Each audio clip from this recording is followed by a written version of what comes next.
నమస్కారం. ప్రస్తుతం మనతో పాటు ప్రముఖ ఆధ్యాత్మికవేత్త, ప్రముఖ జ్యోతిష్య, వాస్తు పండితులు ఉమామహేశ్వరరావు గారు ఉన్నారు. వారితో మాట్లాడేద్దాం. నమస్కారం గురువుగారు. గురువుగారు, ఫిబ్రవరి నెలలో మరి ముందుగా ద్వాదశ రాష్ట్ర వాళ్ళకి ఎలా ఉండబోతుందంటారు? బహుళ షష్ఠి గురువారం, చిత్తా నక్షత్రం 1వ పాదము, వృద్ధి యోగము, వనజీకరణం. అలాగే రాశి చక్రము యందు గోచార ఫలితముల్లో గ్రహ సంచార విధానం ఏ రకంగా ఉంది? మేషరాశి యందు గురువు ఉన్నాడు, కన్యారాశి యందు చంద్ర కేతువులు ఉన్నారు, ధనస్సు రాశి యందు బుధ కుజ శుక్రగ్రహములు ఉన్నాయి. అలాగే మకర రాశి యందు రవి సంచారం జరుగుతుంది, కుంభరాశి యందు స్వస్థానమైన శని సంచారం జరుగుతుంది, మీనరాశి యందు రాహు సంచారము జరుగుతుంది. దీనిని అనుసరించి గోచార ఫలితములను బట్టి ఈ యొక్క ద్వాదశ రాశుల వారికి రాశి ఫలితములు ఈ విధముగా ఉన్నాయి. గురుగారు, సింహరాశి వారికి ఫిబ్రవరి నెలలో ఎలా ఉండబోతుందో తెలియజేస్తారా? సింహరాశి వారికి శుభదాయకమైన ఫలితములు పొందుతున్నారు. ఎందుకంటే సింహరాశి వారు ఉన్న స్థానము మకరం. ఈ మకర స్థానంలో రవి సంచారం చేస్తున్నాడు. ఈ మకర రాశి రవికి శత్రుస్థానం, కానీ అదే కుమారుని స్థానం, శని స్థానం. మకర రాశి అంటే కుమారుడి స్థానం. కుమారుని ఇంట ఉన్న శత్రువైనా కూడా తండ్రి అనేవాడు ఎప్పుడూ కూడా అశుభతత్వాన్ని కోరాడు. కాబట్టి శుభదాయకమైన ఫలితాలే పొందుతున్నారు. ధనక్షేత్రం యందు చంద్రకేతువులు. ఈ యొక్క చంద్రకేతువులు ఇచ్చే ఫలితములు కొద్దిగా ఇబ్బందికరమైన స్థితులైనా కూడా, అయితే ధన లాభాధిపతి క్షేత్రమైంది. రవికి ధన లాభాధిపతి క్షేత్రమైంది ఈ చంద్రకేతులు ఉన్న స్థానం. దీన్ని అనుసరించి చేసుకుంటే నిపుణతత్వయోగము పొందాడు ఈ సింహరాశి వారు. నిపుణతత్వయోగం, బుధాదిత్య యోగం అని కూడా అంటారు దీన్ని. ఈ బుధాదిత్య యోగం పొందారు అంటే ఆలోచనాపరమైన రీతిని పెంపొందించుకుంటున్నారు. మంచి ఆలోచనలు చేస్తున్నారు. అంటే ఏంటి ఆలోచన? వ్యాపారము ఏ సరళిలో చేయాలి, ఉద్యోగస్తుడైతే ఉద్యోగ రంగంలో మనం ఏ విధంగా నడుచుకుంటే మనకు లాభదాయకమైన పరిస్థితులు వస్తాయి అనే ఆలోచనలు చేస్తూ ఉంటారు. ప్రతి దాన్ని కూడా ఆచితూచి మాట్లాడతారు, కంగారు పడరు. అలాగే మిత్ర బృందాన్ని పెంచుకుంటారు, మిత్రులను ఎక్కువగా పెంచుకుంటారు. మిత్రుల వల్ల లాభదాయకమైన ఫలితములు పొందుతున్నారు. అదే విధంగా బుధ ఆదిత్య యోగంలో ఉన్నది కాబట్టి ఈ యొక్క రాశివారు, సింహరాశి వారికి బట్టల వ్యాపారం చేస్తే, బుధుడు బట్టలకు సంబంధించిన వాడు కాబట్టి యోగదాయకమైన వాడు అవుతారు, యోగదాయకమైన లాభాన్ని పొందుతారు. అలాగే వస్త్రములకు మంచి లాభదాయకం ఉందని చేసి మనం అనుకుంటున్నాం, అక్షర సత్యం జరుగుతుంది. అలాగే వ్యాపార సంస్థలు నడిపేవారు ఇంకా ఏమున్నది? ఆహార విధానానికి సంబంధించిన వ్యాపారం అంటే హోటల్స్, లేకపోతే చిన్న చిన్న ఏమంటారు అట్లా బళ్ళ పెట్టుకుంటారు కదా, ఫుడ్ సంబంధించినవి చిన్న చిన్న హోటల్స్, పెద్ద పెద్ద హోటల్స్ కూడా ఉంటాయి. ఈ హోటల్స్ అన్నిటికీ కూడా మంచి శుభదాయకమైన ఫలితాలు, మంచి లాభదాయకమైన ఫలితాలు ఈ నెలలోని సంప్రాప్తమవుతున్నాయి. వృత్తి ఉద్యోగాలు ఈ రకంగా ఉంటే వ్యవసాయదారులకు ఈ యొక్క సమయం యందు లాభదాయకమైన ఫలితాలు పొందడం అనేది పొందుతున్నారు. ఎక్కువగా సంతృప్తికరమైన వాతావరణాన్ని సమకూర్చుకోవడం జరుగుతుంది. అలాగే విద్యార్థులు ఏ రకంగా ఉన్నారయ్యా? వీరికి కూడా బుధ ఆదిత్య యోగము ఉన్నందువల్ల విద్య యందు ఒక మంచి విధానాన్ని ఆశ్రయించుకుని ఎదురికి వెళ్తుంటారు. ర్యాంకులు కూడా మంచి ర్యాంకులు తెచ్చుకోవడానికి అవకాశం ఉంది. వచ్చేది వీరికి పరీక్షా సమయంలో కాబట్టి చదువు యందు యోగదాయకమైనటువంటి స్థితిని అవలంబించడం జరుగుతూ ఉంది. అలాగే భార్యాభర్తల విధానం ఎలాగుందయ్యా? బుధుడు రవి కలిస్తే బుధ ఆదిత్య యోగం అనుకున్నాం మనం. అయితే బుధుడు రవికి సముడు. అంటే రవి ఏ యొక్క విధానమైన ఫలితాలు ఇస్తున్నాడో బుధుడు కూడా అటువంటి విధానమైన ఫలితాలు ఇస్తాడు. మరి బుధ ఆదిత్య యోగం ఉన్నప్పుడు ఈ రకమైన పరిస్థితులు ఉంటే, బుధుడు స్త్రీగ్రహమై ఉన్నప్పుడు, రవి పురుషగ్రహమై ఉన్నప్పుడు భార్యాభర్తల యొక్క కలిగిక ఎలా ఉంటుంది? అన్యోన్య దాంపత్యాన్ని పొందగలుగుతున్నారు. అలాగే ఎక్కువ ఆదాయాన్ని పొందడానికి ఈ యొక్క సింహరాశి వారికి ఎక్కువగా ఫలితాలు కనపడతా ఉన్నాయి. అయితే ఉన్న స్థానము రవి ఉన్న స్థానము మకర రాశి అయ్యి శత్రుస్థానం అయినా కూడా శుభదాయకమైన ఫలితాలే వస్తున్నాయి. అయితే ఇక్కడ కొన్ని జాగ్రత్తలు తీసుకోవాల్సిన పరిస్థితి ఉంది. మకర రాశి యందు రవి సంచారం చేస్తుంటే కన్యా రాశి యందు ఎవరున్నారనుకున్నాం మనం ఇందాక? కుజ కేతు చంద్రులు ఉన్నారు. కేతు దృష్టి ఎవరి మీద పడిపోయింది? రవి మీద పడింది. కేతు దృష్టి రవి మీద పడితే జరిగే పరిణామం ఏంటి? వాహన ప్రమాదం. రవి ఈ రకంగా కుడివైపుకి నడుస్తూ ఉంటే ఈ రాహుకేతువులు ఎడమ వైపుకు నడుస్తారు. దానివలన 9వ స్థానమైన వెనక నుంచి 9వ స్థానం, ఎదరి నుంచి 5వ స్థానం కేతు దృష్టి పడి ఉన్నందువల్ల వాహన ప్రమాదాలు సంప్రాప్తం అవడానికి అత్యధికంగా ఎక్కువగా ఉంది. ఈ వాహన ప్రమాదాల దగ్గర నివారణ చేసుకోవాలి. సింహరాశి కలిగిన ఏ వ్యక్తి అయినా కూడా వాహనముల యందు అత్యంత జాగరూకతను తీసుకోవాలి. అధికమైన వేగాన్ని నడపరాదు. ఏదైనా ఏ వాహనమైనా. ఇప్పుడు ఈ యొక్క జనరేషన్ ఎలాగుందంటే, ఒక బండి ఉందంటే అది పరిమితి మించిపోయి నడుపుతున్నారు. ఆ ఎక్కడి నుంచి ఆడొచ్చినాడు చూసుకోడు, ఈడొచ్చినా చూసుకోడు, ఇలాగ తిప్పుతుంటారు, ఏదేదో చేస్తుంటారు, విన్యాసాలు చేస్తున్నారు. ఇటువంటి విధానం చేసుకున్న వాళ్ళకి చాలా ప్రమాదం జరగడానికి అవకాశం ఈ సింహరాశి వారికి ఉంది. కాబట్టి అత్యధికమైన ఆలోచనాపరంగా నెమ్మదిగా నిదానమే ప్రధానము అనే విధానాన్ని పాటించాలి. మరి వీరికి ఆరోగ్యపరంగా ఎలా ఉండబోతుంది? ఆరోగ్యపరంగా బాగానే ఉందమ్మా. ఆరోగ్యమైన విషయంలో అయితే ఏ విధమైన ఒడిదుడుకులు లేవు, నష్టదాయకములు లేవు. కాబట్టి ఈ యొక్క కేతు సంచారం వల్ల వీడికి వస్తున్న వల్ల వాహన ప్రమాదాలు సంప్రాప్తం అవ్వడము. రెండవది ఏంటంటే ఏదైనా ఎత్తు నుంచి పడిపోవడం జరగడానికి అవకాశం ఉంది. దానికి మనం చేయవలసిన రెమెడీ మనం చేసుకుంటే అది సంప్రాప్తం అవుతుంది. మరి వీరు చేసుకోవాల్సిన పరిహారాలు ఏంటంటారు? వీరు వాహన ప్రమాదములు అంటే వాయునందనుడిని తీసుకోవాలి, అంటే ఆంజనేయ స్వామిని తీసుకోవాలి. ఈ ఆంజనేయ స్వామి యొక్క గుడికి వెళ్ళాలి. ఆంజనేయ స్వామి గుడికి వెళ్ళాలి అంటే కంపల్సరీగా దీనికి ఒక నియమాన్ని, నిష్టని పాటించాలి. వడమాల అని ఉంటుంది, మినపగారెలతో చేస్తారు వడమాల. అది మనం చేస్తే కొన్ని ఆలయాల్లో తీసుకోరు, లేకపోతే వాళ్ళనే చేయించండి అని చెప్పి వాళ్ళ చేత వడమాలని చేయించండి. జామ పండు కాయ కాదు, జామ పళ్ళు, అరటి పళ్ళు, ఈ వడమాల తీరుపాటు, వడమాలతో పాటు తమలపాకులతో కూడా ఆకు పూజ అంటారు. ఆకు పూజ మాల చేయాలి. ఆకు పూజ కాకుండా మాల చేయాలి. ఆ మాల మీద త్రిచున్నం, గంగ సింధూరం అంటారు, దాంతో శ్రీరామ అని ఉంగరపేలుతో రాయాలి. ప్రతి ఆకు మీద శుభ్రం చేసే ఆకుని దాని మీద శ్రీరామ అని రాయాలి. ఆ శ్రీరామ అన్న పదాన్ని తీసుకుని దండగుచ్చి ఆ స్వామివారు విగ్రహం ఎంత ఉందో చూసుకుని దానికి సరిపడగా దండగుచ్చి అందులో మా స్వామివారికి సమర్పించి ఈ వడమాల కూడా వేసి ఈ జామపండు నైవేద్యం పెట్టించి అరటిపండును, ఈ అరటిపండు జామపండుని అక్కడున్న భక్తులకు వితరణ చేసి పంచి ఆ తర్వాత మీరు ఇంటికి ఇచ్చినప్పుడు మళ్ళా కొన్ని మినపగారెలు మళ్ళీ ఇస్తారు. అది ఇంటి తీసుకుని ఇంటందరూ కూడా భక్తి ప్రవర్తనతో కింద పడకుండా, చాలామంది ఇలాగ అజాగ్రత్తగా వస్తారు, చిన్న ముక్క అయిపోతారు. అది కింద పడకూడదు.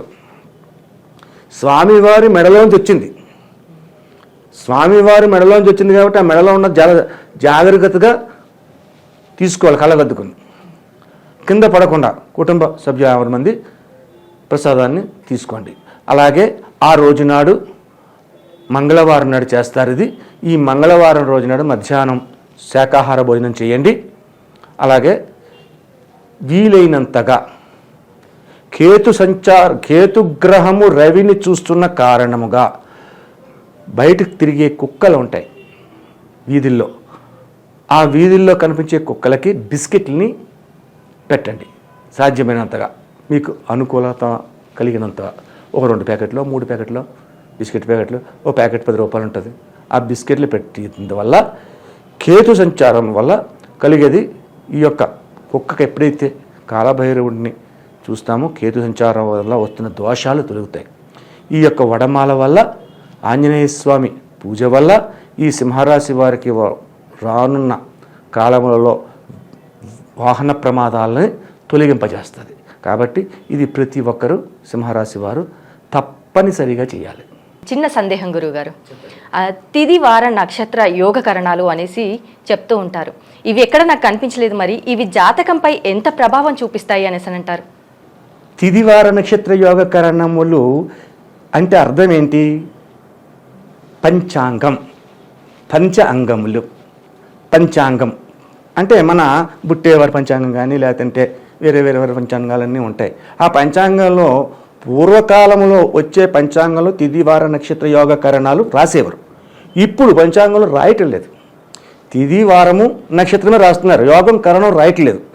ఈ జాతకానికి తిదివార నక్షత్ర యోగకరణాలు తెలుసుకోకుండా చెప్పడం అనేది జరగదు. మనం గోచార ఫలితం చెప్తున్నాం, దీనికి ఈ రాశి ఫలాల్లో గోచారం చెప్తున్నాం. ఈ గోచారం గురించి ఒక్కదాని గురించి మామూలుగా ఏదో ఈ నక్షత్రాన్ని ఈ జాతక చక్రాన్ని చూసేసుకుని ఏదో చెప్పేస్తే సరిపోదు. అది అందరికీ అనువదించాలి.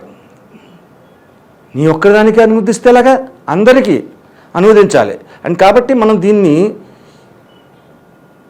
ఈ గోచార ఫలితంలో తిదివార నక్షత్ర యోగకరణాల పేర్లు చెబుతున్నాను. అంటే యోగాలు ఎన్ని? 27 యోగాలు ఉన్నాయి. కరణాలు ఎన్ని? 9 ఉన్నది. ఈ యొక్క కరణాల వల్ల మనిషి యొక్క మనోగత అభిప్రాయాన్ని మనం తెలుసుకోవచ్చు. మనిషి యొక్క మనోగత అభిప్రాయం అంటే చాలా అందంగా మాట్లాడతారు, అందంగా నవ్వేస్తారు, అందంగా కనపడతారు, అన్నీ బాగానే ఉన్నాయి. బుద్ధి వంకరే ఉంటుంది వాళ్ళకి. అది ఎలా తెలియాలి? ఈ యోగకరణాల వల్ల తెలియాలి. యోగము కరణం వల్ల తెలుస్తుంది. శివయోగం ఉంటుంది, ఇంద్రయోగం ఉంటుంది. ఇటువంటి యోగాల వల్ల మనిషి యొక్క నడవడికా విధానాన్ని గ్రహించవచ్చు అని జ్యోతిష శాస్త్రంలో చెప్పబడింది. అందుకనే తిదివార నక్షత్ర యోగకరణాలు అన్నారు. తిది అంటే మనం ప్రతిరోజు వచ్చి తిదే. నక్షత్రం అంటే 27 నక్షత్రాలు అని అనుకుంటాం. కానీ 27 కాదు, 28 నక్షత్రాలు. పూర్వాషాఢకి తదుపరి ఉత్తరాషాఢకి మధ్యన అభిజిత్ నక్షత్రం. అది అభిజిత్ నక్షత్రాన్ని జ్యోతిష శాస్త్రంలోంచి తప్పించడం జరిగింది. ఎందుకు తప్పించబడింది ఇది? ఆ నక్షత్రం ఎవరిది అసలు? రావణ బ్రహ్మ కుమారుడిది. ఇంద్రజిత్ నక్షత్రం అభిజిత్ నక్షత్రం. కానీ ఎవరు కూడా అభిజిత్ నక్షత్రంలో పుట్టారు అనేసి చెప్పారు కదా గురుగారు. అభిజిత్ నక్షత్రాన్ని తప్పించడానికి కారణం ఇదే. అయితే ఇంద్రజిత్తు జన్మ విధానంలో రావణ బ్రహ్మ అంటే మహానుభావుడు, ఎంతో శివ పూజా ధరంధరుడు, ఎంతో యోగాన్ని సంపాదించినవాడు, ఎంతో జ్ఞాన సంపత్తి, సకల విద్యా ప్రావీణ్యుడు. సకల విద్య, జ్యోతిశాస్త్రం వచ్చు, వాస్తుశాస్త్రం వచ్చు, అతను రాని శాస్త్రం అంటే ఏమీ లేదు ఒక మాటలో చెప్పాలంటే. అంతటి గొప్ప రావణ బ్రహ్మ మండోదరి భార్య పేరు. ఆ మండోదరికి పురిటి నొప్పులు కలుగుతున్నాయి. పురిటి నొప్పులు కలిగితే ఆలోచించాడు రావణ బ్రహ్మ. నవగ్రహములని తన మెట్ల మీద పడుకోబెట్టి ఆళ్ళ మీద నుంచి నడిచి వెళ్ళివాడు, ఎక్కివాడు ఏది సింహాసనం మీద. అటువంటి వాళ్ళు తీసుకొచ్చి ఒక రాశి చక్రాన్ని తయారు చేసి ఆ రాశి చక్రంలోని గురుడు ఇక్కడ ఉండాలి, శని ఇక్కడ ఉండాలి, కుజుడు ఇక్కడ ఉండాలి, రాహుకేతులు ఇక్కడ ఉండాలి అని సెట్ చేసేసి పెట్టాడు. ఆ రాశి చక్రాన్ని పెట్టుకుని ఆ జనం జరిగితే మరణం అనేది ఉండదు, మరణం రాదు. రాక్షస ఇది అయితే దేవతలందరూ సంహరించేస్తాడు.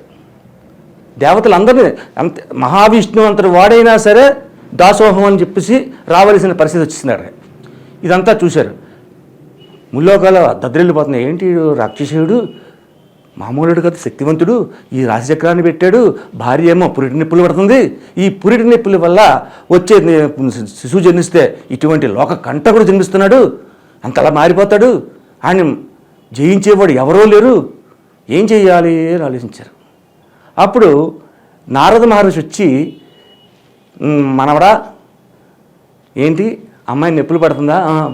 పర్వాలేదు, రాశిచక్రం కూడా బాగా చేసావు, అంతా బాగా పెట్టావు అని చెప్పేసి పొగిడాడు. ఈయన సంతోషపడ్డాడు. ఎంత సంతోషమన్నా భార్య పురిటినొప్పులు పడుతుంది కాబట్టి గద ఇలా పట్టుకొని అటు ఇటు నడుతున్న లోపల శనేశ్వరుని చూసి చిన్న సైగ చేశాడు నారదుడు. శనేశ్వరుడికి అర్థమైపోయింది ఓహో అని. అప్పుడు ఏం చేశాడు శనేశ్వరుడు, ఈ యొక్క రావణ బ్రహ్మ కాసి కోరగా చూస్తున్నాడు, కోపంగా పళ్ళు నురుగుతున్నట్టుగా చూస్తున్నాడు. అసలే కోపదారి, అందులో అసహనంలో ఉన్నాడు, చిరాగ్గా ఉన్నాడు. అటువంటి పరిస్థితుల్లో ఏం చేశాడంటే ఏంట్రా కొరగా చూస్తున్నావు అని చెప్పి గదట ఇలాగన్నాడు. ఇలాగన్నాడు అమ్మా అని చెప్పేసి కూజలు గంటేశాడు. కూజలు వెళ్ళిపోయి బుధుడి మీద పడిపోయాడు. గ్రహం మారిపోయింది. అమ్మ ఎంత పని చేశారు అని చెప్పేసి అన్నాడు. అభిజిత్తు నక్షత్రంలో పుట్టినవాడు ఇంద్రజిత్ కాబట్టి ఆ రకమైనటువంటి పరిహారాన్ని నారద మహర్షి ద్వారా పొందినందువల్ల ఇది జరిగింది. కాబట్టి మనకున్న నక్షత్రాలు తోటి 27 నక్షత్రాలే జ్యోతిష్ శాస్త్రానికి పెట్టవలసిన పరిస్థితి ఎందుకు వచ్చింది, అభిజిత్తుని ఎందుకు తొలగించారు? జ్యోతిష శాస్త్రంలో 12 రాసులు ఉంటాయి, 9 గ్రహములు ఉంటాయి. 12 రాసులు 9 గ్రహములు. రాశి ఫలితంలో చెప్పాలి అంటే ఏం చెప్పలే. అశ్వని భరణి కృత్తికా పాదో. అశ్వని 4 పాదములు, భరణి 4 పాదములు, కృత్తిక 1 పాదము కలిపితే మేషరాశి. అంటే ఎన్ని పాదాలు కలిసాయి మేషరాశులని? 9 పాదాలు కలిసాయి. 12 9 108. అంటే లెక్కను సరి చేయాలి. లెక్క సరి చేయకపోతే అది జ్యోతిశాస్త్రం చెప్పడం కుదరట్లేదు. నవగ్రహాలే ఉన్నాయి కాబట్టి ఈ యొక్క గ్రహము సంచారం చేయాలి అన్న ఉద్దేశంతో అభిజిత్ నక్షత్రాన్ని తీసివేసి జ్యోతిష శాస్త్రాన్ని రచించారు. అభిజిత్తు నక్షత్రం ఉంటే చేస్తే రావణ బ్రహ్మ రాసిన జాతకాలు వస్తాయి. అందువల్ల అభిజిత్ నక్షత్రాన్ని తొలగించమైంది. ఇక ఈ తిథివార నక్షత్ర యోగాల గురించి మనం చెప్పుకున్న తర్వాత మంచి యోగం ఏంటి, చెడ్డ యోగం ఏంటి, అలాగే కరణములో మంచి కరణం ఏంటి, యోగములో కరణములో చెడ్డ కరణం ఏమిటి అనేది ఉంది. కింస్తుగ్న కరణం. కింస్తుగ్న కరణం అంటే ఆఖరి కరణం, అది 9వ కరణం. కింస్తుగ్న కరణం అంత మంచిది కాదు. ఈ కింస్తుగ్న కరణంలో జన్మించిన వాళ్ళు ఉంటే ఏమవుతుందంటే వాడికి ఆలోచన విధానాలన్నీ కూడా వ్యతిరేకంగా ఉంటాయి. ఆలోచించేది వ్యతిరేకంగా ఆలోచిస్తాడు. ఈ దగ్గర మనం డబ్బులు ఎంత లాక్కుంటే మంచిది, ఎంత తీసుకుంటే మంచిది అనే భావం కలిగిన వాళ్ళు ఉంటారు. పైకి అందంగా కనపడతారు. యోగంలో అయితే మనం జన్మించిన యోగాన్ని బట్టి మనం ప్రవర్తన తీరు ఉంటుంది. కాబట్టి ఈ తిథి వార నక్షత్ర యోగా కరణములని దృష్టిలో పెట్టుకుని వాటి యొక్క విధానాన్ని బట్టే మన యొక్క చెప్పే రాశి ఫలితములలో ఈ యొక్క గోచార ఫలితములో యోచన చేసుకుని చెప్పుకోవాలి. సరే, ఇంత చెప్పాం. ఈ యొక్క గోచార ఫలితం చెప్పింది 100% ప్రజలకు పనిచేస్తుందా? పనిచేయదు. 100% పనిచేయదు. 60% మాత్రమే పనిచేస్తుంది. 40% మీ యొక్క జాతకం కుండలి అంటే 3 రకముల కుండలని వీక్షణ చేయాలి. జన్మ కుండలి, అలాగే నవాంశ కుండలి, భావ కుండలి, ఇంకా చాలా కుండలు ఉంటాయి. అవన్నీ అక్కర్లేదు. ఈ 3 మనం తీసుకుంటే ప్రతి విధానానికి అర్థమైపోద్ది. అందుకని చెప్పి 60% తెలుస్తుంది. కాబట్టి సంపూర్ణ జాతకం తెలుసుకోవాలంటే ఎవరి జాతకమును వాళ్ళు date of birth, time of birth, place of బర్త్తో పాటు చేతి రేఖలను, నాడి అంటే బొటనవేలి ముద్రను, అలాగే ముఖ కవళికలను బట్టి కూడా జాతకం చెప్తారు. వాయిస్ని బట్టి కూడా జాతకం చెప్తాం. కాబట్టి ఆ మనుషులు వచ్చి దగ్గర కూర్చుని చూస్తూ జాతకం చెప్పించుకుంటే పరిపూర్ణమైన జాతకాన్ని వాళ్ళు తెలుసుకోగలుగుతారు. అలాగే గురుగారు, సింహరాశి వారికి ఫిబ్రవరి నెలలో ఎలా ఉండబోతుంది, అలాగే వీరు చేసుకోవాల్సిన పరిహారాల గురించి కూడా చాలా చక్కగా వివరించారు గురుగారు. ధన్యవాదములు. ఆయుష్మాన్ భవ.